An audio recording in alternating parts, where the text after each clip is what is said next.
Tchamala. Alors, quatrième réquisitoire, il y a procureur général près la Cour constitutionnelle, à quoi procureur à lobby, Augustin Matata Pono, a droit 140 millions de dollars, il y a l'État, et il y a pas fictif, ma complicité à la direction générale, il y a dette publique.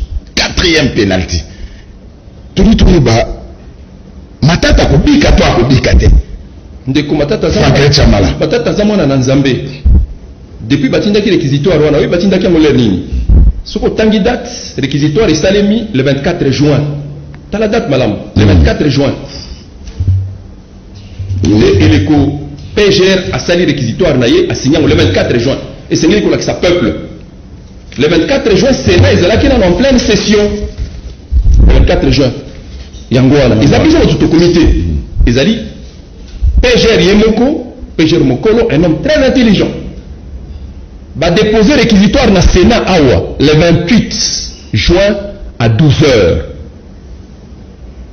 Mais il va déposer un Awa caché à Sénat, ils ont fait foi. Au coup qu'ils ont vérifié 12h. Sénat, ils ont en pleine session. Est-ce que vous avez madame? Bayeko Bimisa, Mukanda Wana, tango Sénat est candidat session nango à 19h. Ndeba bimisi mukanda ko lakisa matata babino ba uti que la biso mukanda moko apona yo lisusu. Wana to ba kindevite. Ceux qui Sénat allaient en pleine session, mukanda wana ba déposer yango, ils allaient destiner na plénière à Sénat. Mais ba bombi yango ti Bazeli Sénat ekende na vacances. Ndeba bimisi yango balobi le col Tobimisi Yango, ce n'est que la vacance, ça veut dire Bironde est traité Yango. Est-ce que le peuple m'entend? Pour Nanini Babombeli plénière Mukanda Wana, ce qui n'a qu'à Kiwana Kindukizalité. Pour Nanini Mukanda Oyo, Babombela Kiango plénière à Sénat. Natiki Wana Pembeni. Na sauté ma kambebele toyeko koma na leko yo mboka na biso ekomi na dette makasi. Il y a 15 milliards de dollars à peu près vis-à-vis des partenaires bilatéraux et multilatéraux. Na l'année 2000, to komi comment la dette on est commis lourde. Babi fardeau à dette comme qui mingi parce que PIB na biso, bozu na biso zeko kokalisu ko futa nyongo wana te. Nde gouvernement na biso comme ko senga tokota na initiative o babengi initiative PPTE des pays pauvres très endettés. Pour pas longo la biso charge à dette wana. Tango to sengi na FMI na Banque mondiale bakoti sabiso kuna bakolo biloko peto boto lawa bakeko bisa FMI balobi soki bokoti sa bango kuna za malamu mboka wana bazaka peseriete to sengi soki bokolongola mukumba ya nyongo bango bazo epana bino bosenga bango bafuta penanu nyongo ya biso bala que baza sérieux.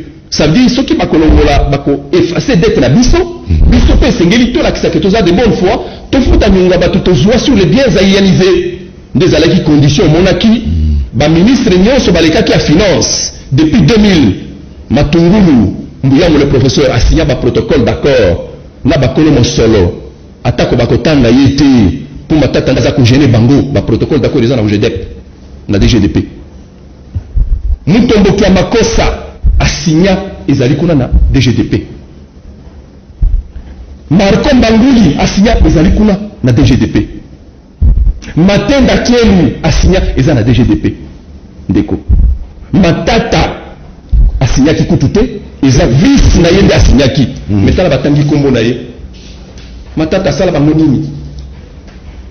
C'est le vice qui signe. Chef de la délégation, oui, Maïka Mwaka merci. Vous connaissez les alliés de la délégation de la Coupe Mbishongeza, vice-ministre, il y a finance, il y a signaki. Et puis pour la signer Mukanda Boye, ministre a signé Katambate, a signé sur l'autorisation à chef du gouvernement.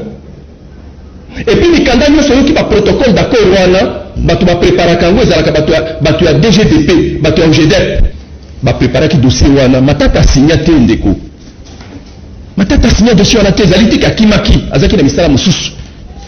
Vice na ya signaki na kombo ya délégation nyonso.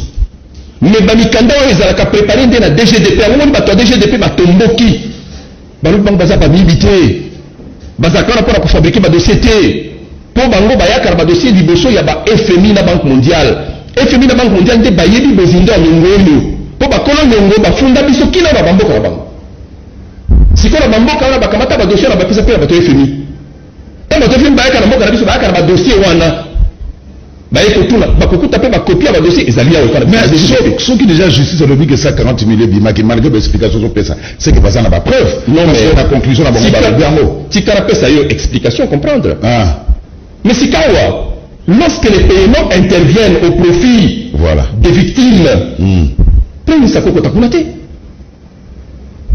parce que mikanda oyo ezalaka esalemi ezalaka ba-PV ba-protocole na ba-échéancier ntango paiement intervenaki wana matata soki mpe premier ministre asa premier ministre mais premier ministre akotaka na makambo ya chaîne de dépense te ça m'étonne que awa na mboka na biso bamonaka premier ministre lokola zoba moko boye akokota na makambo nyonso Farid Chamala il peut pas donner des injonctions il faut les prouver balobi au pays ezali ordre de paiement informatisé kuna makambo ya urgence ezalaka te na kati ya bao pays naoki babi urgence il a donné bafuta par les voies d'urgence soki bafuti na au pays fadi eleki na voie normale eza voie d'urgence te voie d'urgence ebimisaka au pays te moi je suis un ancien ministre je sais de quoi je parle Tata Zulu voie d'urgence ebimisaka au pays te au pays ebimaka na régularisation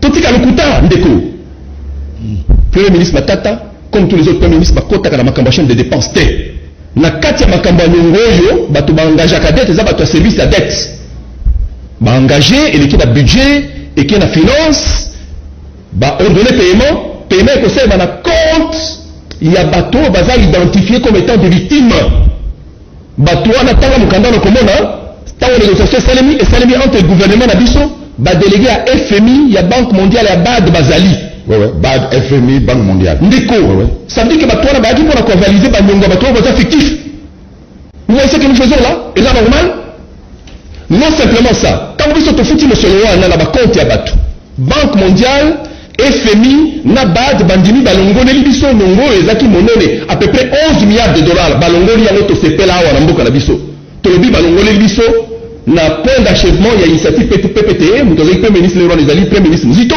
balongoleli biso presque 11 milliards de dollars sika lelo tozopose po mutu bafutaki bafictif est-ce que ça normal bafictif bafuti bango FMI la Banque mondiale bandimi kolongola nyongo ya 11 milliards ça n'a pas de rapport ça n'a pas de rapport ça veut dire tofuti bafictif FMI la Banque mondiale bazwi bafictif wana babino tondimi tolongoli nyongo na bino 11 milliards soki eza boye kasi PGR akende mosika aloba kaka boye te biso tolingi nyongo 11 milliards ezonga mais kasi bazongisa mpe mbongo na biso tofutaki 140 millions kuto eza 140 millions te eza 119 millions yango bato ya DGDP bapresentaki lobi bapreuve na yango sikawa premier ministre Matata na kati ya likambo oyo akoti ndenge nini comment on le met partout quand vous avez quelque chose oh non premier ministre Matata asali nini il n'est même pas signataire de ce procès verbal au moins des agents n'ont pas signé na kati ya paiement akotaka te paiement ezalaka enclenché automatiquement par le service de la dette